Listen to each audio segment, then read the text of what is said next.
다시 해야 될 것 같습니다. 지금 녹화가 다시 되고 있어가지고 계속 연결할게요. 한 낡은 바이올린을 경매장에서 팔았는데 너무 상처가 많아서 흠집이 많아서 싸구려로 팔았다는 거예요. 그러다가 그 똑같은 바이올린을 이제 전문 감정사가 와서 이제 어느 날 우연히 보게 됐는데 보통 바이올린이 아니라는 걸 알게 된 거죠. 그래가지고 놀라운 걸 발견했는데 그것이 평범한 악기가 아니었고 세계 최고의 바이올린 제작자로 알려진 안토니오 스트라바리우스라는 사람이 만들었던 진품이었다는 것이 이제 알려지게 된 겁니다. 그래서 그 바이올린이 다시 경매에 올려지게 되었고 이전 가격과는 비교조차 할 수 없는 엄청난 가격에 팔렸다 하는 겁니다. 제가 한 번은 정명훈 씨가 지휘하는 서울시향에서 퍼스트 바이올리니스트로 이제 수고하시는 분이 저희 학교에 와서 이제 전체 서울시향이 다 왔었어요. 그래서 와서 이제 곡이 다 끝난 다음에 이렇게 제 바이올린이 얼마짜리인지 아세요? 그렇게 물어보는 거예요. 그래서 뭐 한 2, 3억 하겠지 그랬더니 60억짜리라는 거예요. 자기는 이제 독주자가 아닌데도 이게 보통 바이올린이 아니라는 거죠. 지금 얘기하는 거는 60억 정도가 아니라 훨씬 더 가치가 높다는 거죠. 흥미로운 사실은 바이올린 자체는 먼지에 쌓여서 창고에 있을 때나 지금 깨끗이 잘 닦여서 이제 왁스칠까지 다 해서 사람들이 볼 때 너무너무 아름다운 깨끗한 아주 진짜 진품 명품에 나오는 바이올린을 보일 때나 그 바이올린 본질은 변하지 않았다는 거예요. 문제는 뭐냐면 그거를 바라보는 사람들이 재발견을 했다는 거죠. 우리 자신도 그렇다는 거예요. 어떤 사람에게는 그 바이올린이 그냥 낡은 나무 조각을 잘 깎아놓은 그런 어떤 악기에 불과할지 모르지만 그 가치를 알아본 사람에게는 평생 잊을 수 없는 아무도 살 수조차 없는 자기 아주 최고급 그 최고의 아파트를 다 팔아도 살 수 없는 조그만 바이올린이지만 그만큼 가치가 있는 것이라면 우리는 어떻겠냐는 거예요. 그 가치를 알아본 사람에게는 평생 잊을 수 없는 정말 엄청난 명품이라는 거죠.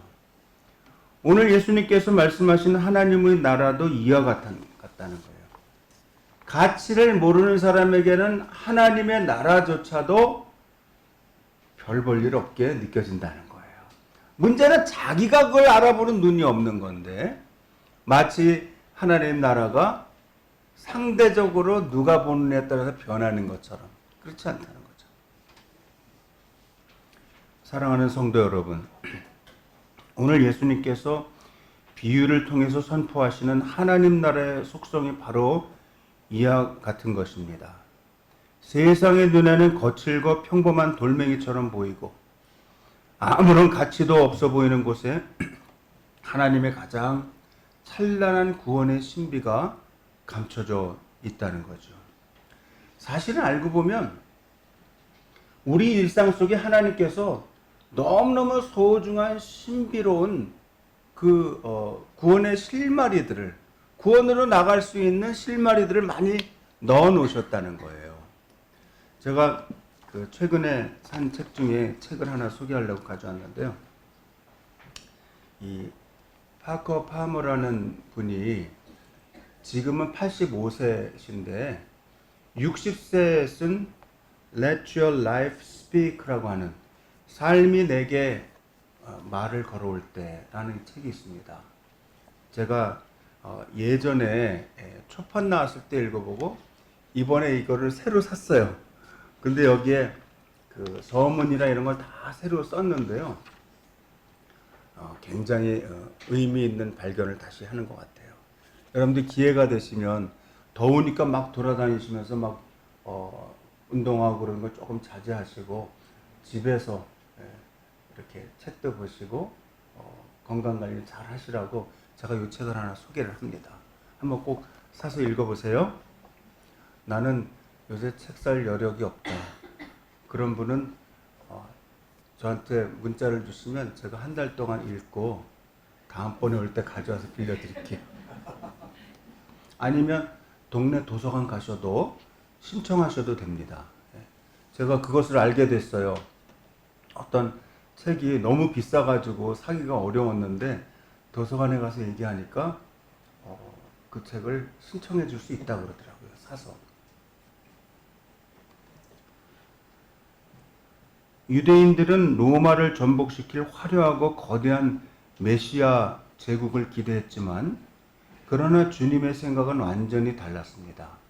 겨자씨처럼 작고 밭에 묻힌 보화처럼 숨겨진 하나님 나라를 가지고 예수님이 이 땅에 오신 거예요.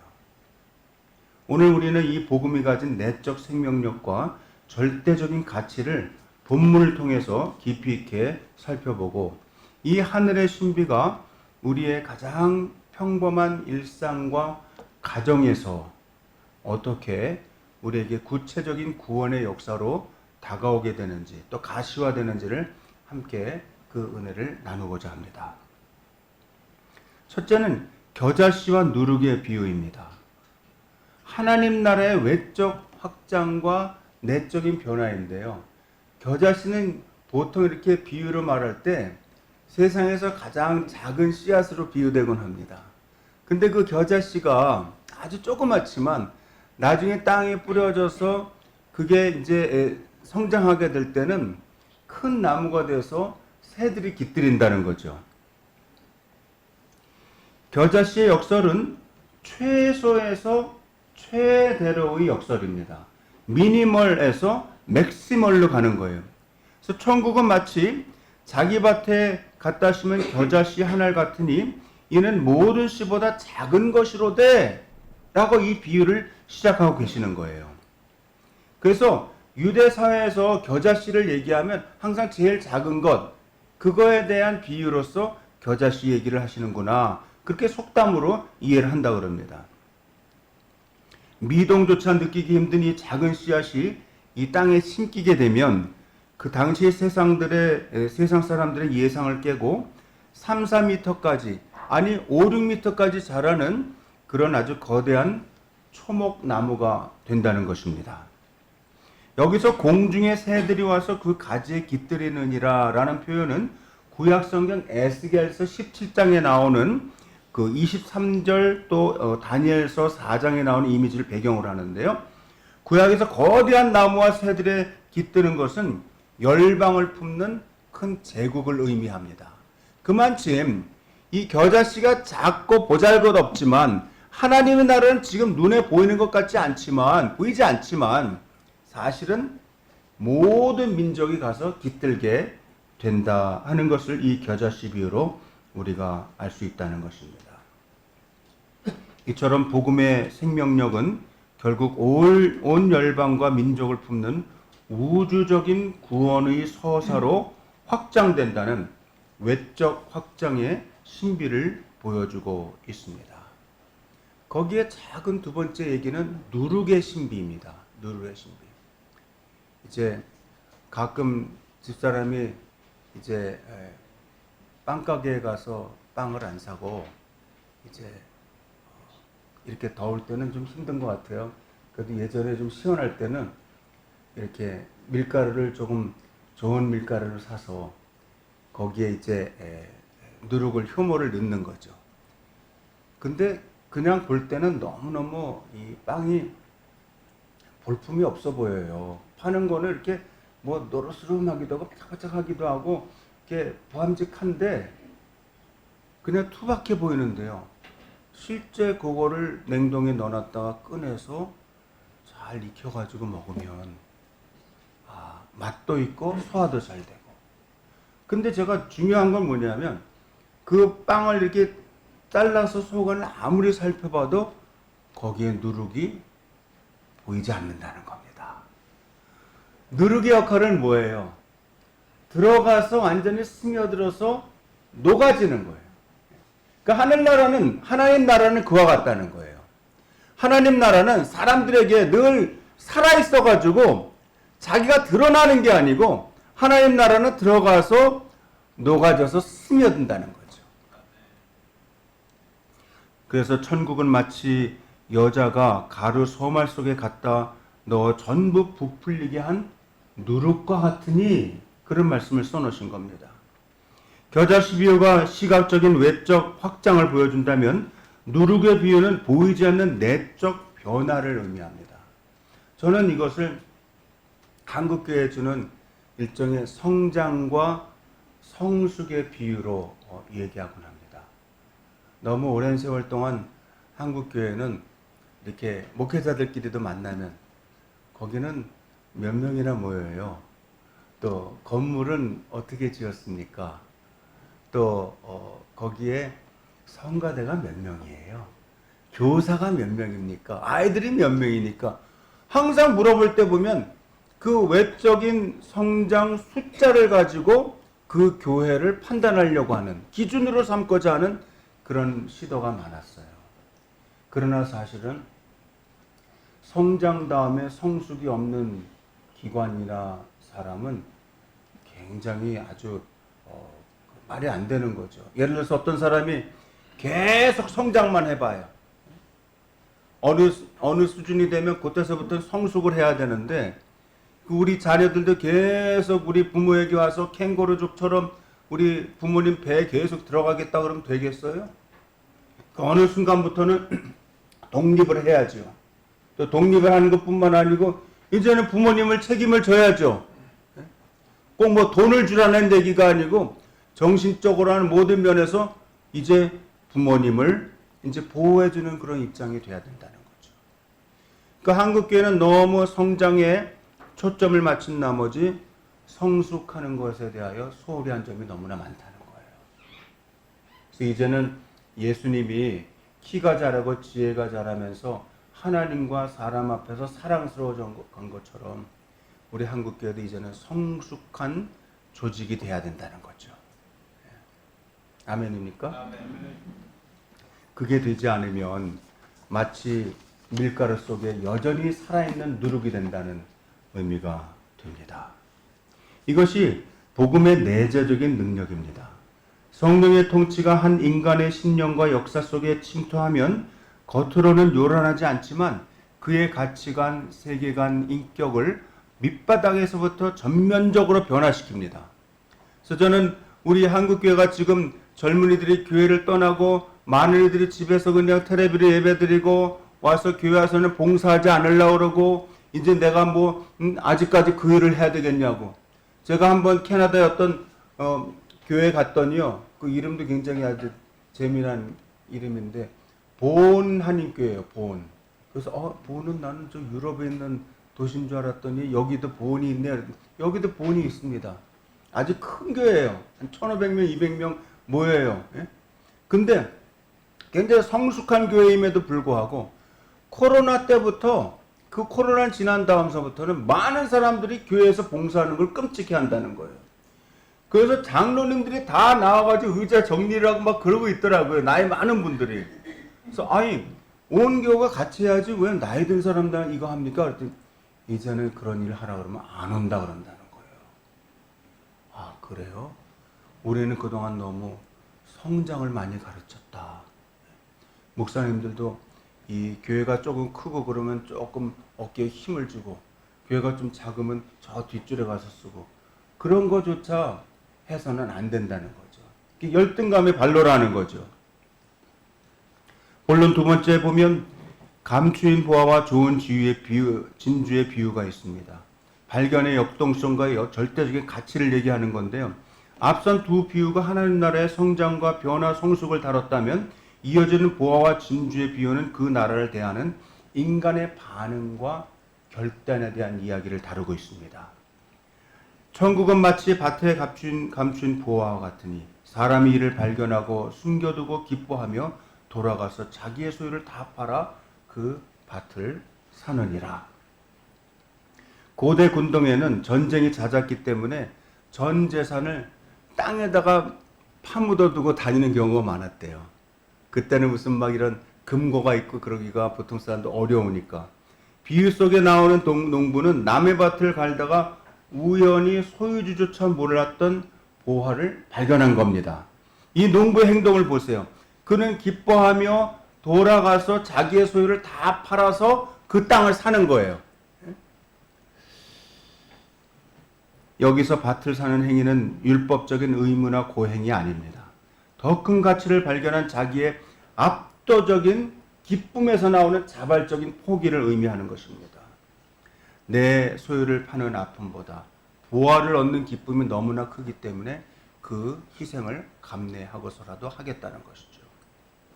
또 천국은 마치 좋은 진주를 구하는 장사와 같으니 극히 값진 진주를 하나 발견하며 가서 자기 소유를 다 팔아 그 진주를 산다고 그랬습니다.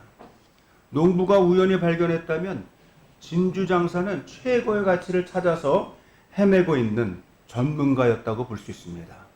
그는 평생 찾아서 헤매던 극히 값진 진주 하나를 발견해서 그걸 발견하자마자 주저없이 자신의 모든 것들을 다 팔아서 그 진주 하나를 선택한 것이죠. 여러분은 지금 뭐를 위해서 살아요? 똘똘한 한 채를 위해서 삽니까? 무엇을 위해서 지금 살고 있어요? 자기의 소유를 다 팔아가 이 두 비유의 공통점이라는 것이죠. 하나님 나라는 취미 삼아서 또는 삶의 일부로 적당히 곁들일 수 있는 상대적인 가치가 아니라는 것입니다. 내 인생의 중심 혹은 삶의 일부로 적당히 곁들일 수 있는 그런 가치가 아니라 절대적인 가치를 하나님 나라가 갖고 있는 것이죠. 그런데 제가 아까 소개한 이 책에 나오는 것처럼 정말 천국의 삶을 추구하는 것은 어떠한 삶이어야 되느냐 하는 것이죠. 그게 바로 시편 128편에 나오는 일상의 그 천국의 가치가 가정에서 발견된다는 것입니다. 예수님은 천국장을 마무리하시면서 오늘 본문 후반부에 제자들에게 묻습니다. 너희가 이 모든 것을 깨달았느냐 그러시잖아요. 제자들의 고백 위에 주님은 마지막 선언을 하시는 거죠. 천국의 제자된 서기관마다 마치 새 것과 옛 것을 그 곳간에서 내오는 집주인과 같으니라. 서기관은 하나님의 말씀을 맡아서 연구하고 또 그 말씀을 보관하고 가르치는 사람들이죠. 주님은 복음을 영접한 우리 모두를 천국의 서기관으로 부르시는 거예요.